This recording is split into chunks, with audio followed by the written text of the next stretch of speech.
Soy el profesor Benito Codina del área de Métodos de Investigación y Diagnóstico en Educación de la Universidad de La Laguna. Voy a hablarles acerca de las relaciones interculturales y de los choques culturales, como elementos de desarrollo de la competencia intercultural. Bien, cuando hablamos de relaciones interpersonales, estamos refiriéndonos a relaciones sociales que se dan entre personas, independientemente de su clase social, de su origen, de su procedencia, de su cultura. Está claro que eso supone que nos refiramos a elementos de intercambio, de vínculo, de situaciones de diálogo y de convivencia. No puede haber una relación interpersonal si no existe diálogo, vínculo, convivencia, intercambio. Se puede plantear si son o deben ser contextos de reciprocidad. Evidentemente, cuando hablamos de relaciones, nos estamos refiriendo a hechos, elementos que tanto pueden ser voluntarios como involuntarios. Pero en el caso de las personas, tenemos que tener en cuenta una serie de aspectos que nos diferencian. En primer lugar, somos seres humanos. Eso significa que tenemos una capacidad diferencial con otras especies. Es la capacidad para comunicarnos. Esa capacidad para comunicarnos nos da pie, a su vez, a podernos relacionar interpersonalmente, o sea, con otras personas. ¿Por qué? Porque somos seres sociables, porque somos seres sociables, sociales y socializados, que partimos de culturas, de elementos distintos, pero que nos unimos a partir del vínculo, de la comunicación, de la capacidad para entendernos. Esas relaciones interpersonales parten de contextos relacionales, contextos propios, que a su vez dan pie a sociedades, que da pie a su vez a la generación de la identidad social. Esa identidad social sabemos que es clave para el orden social, para el equilibrio, pero también para elementos que tienen que ver con aspectos mucho más personales, interiorizados, como el amor, la amistad, la felicidad. Por lo tanto, independientemente de los contextos relacionales a los que nos estemos refiriendo, las relaciones interpersonales nos van a permitir conseguir logros tales como el amor, el respeto, la amistad. No es una cuestión simplemente de comunicación, es mucho más rica que eso. Claro está, si hay relaciones también puede haber choques. Cuando hablamos de choques culturales nos estamos refiriendo a relaciones disonantes entre culturas o dentro de una misma cultura. ¿Por qué? Porque se aceptan una serie de conceptos y todo aquello que vaya en contra de esas normas, de esos conceptos, de esas pautas de actuación, nos produce cierto choque. No es extraño que en un momento determinado, cuando vemos hacer algo o cuando vemos una figura, una imagen, una escena que no cuadra con nuestro patrón, nos produzca un choque. Pero esa escena, ese patrón, puede ser que sea común para otra cultura. De ahí la importancia del conocimiento mutuo, del respeto, de la capacidad para comunicarnos. Da pie esta situación a un primer concepto, el de endoculturación, que es lo mismo que hablar de la endoculturización.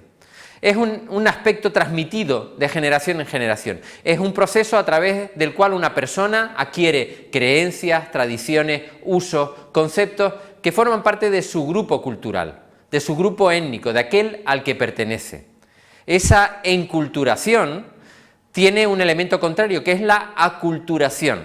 Y es que cuando queremos asimilar, recibir los elementos culturales de un grupo por parte de otro, quiere decir, cuando queremos asumir lo que otros hacen a partir de nuestra propia vara de medir.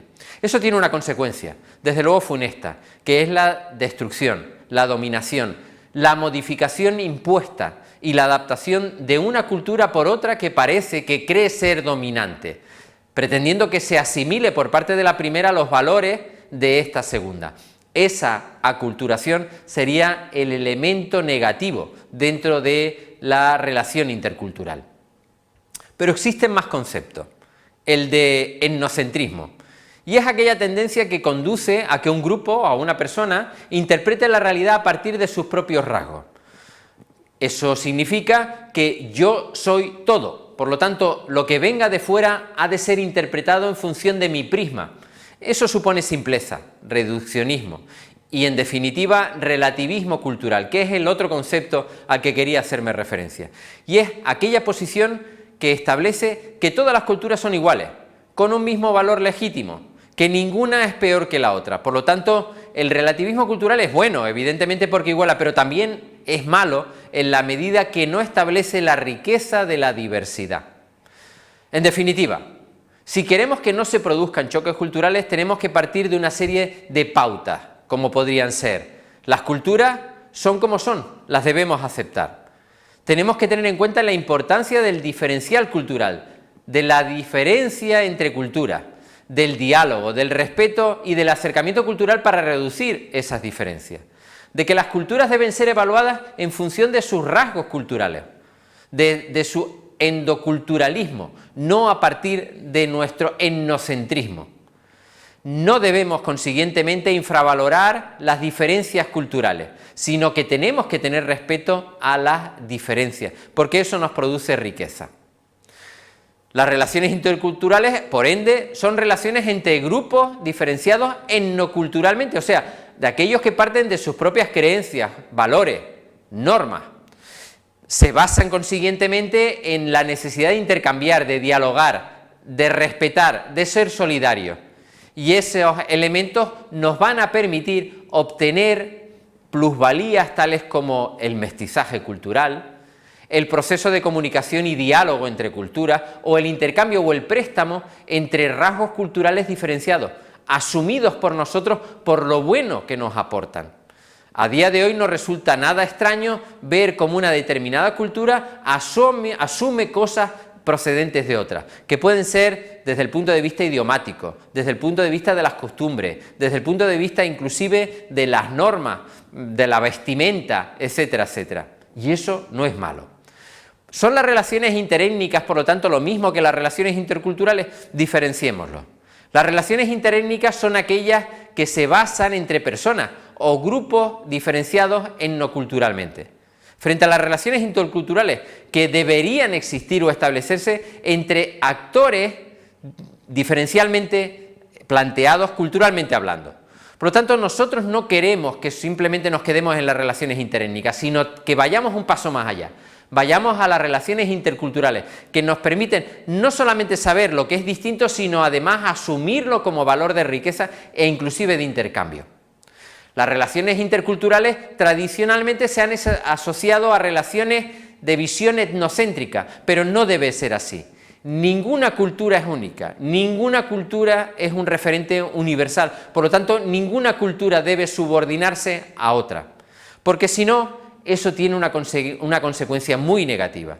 Es la pérdida de cultura de grupos minoritarios que por la ausencia de pérdida hacen que desaparezcan, que se tienda a la homogeneización, y eso hace que al final perdamos la riqueza, la oportunidad del intercambio y del propio crecimiento de una cultura que, aunque sea dominante, tiene la posibilidad de seguir creciendo. Las relaciones interculturales, en definitiva, no son ningún juego de ganadores o de perdedores, de vencedores o de vencidos. No deben estar estereotipadas, quiere decir, no debemos plantearnos las relaciones interculturales en virtud de nuestro único prisma, sino del prisma de cada cultura. Y no deben significar controversia, sino muy al contrario, convivencia, respeto. En definitiva, aprender a convivir supone aprender a respetar. Muchas gracias.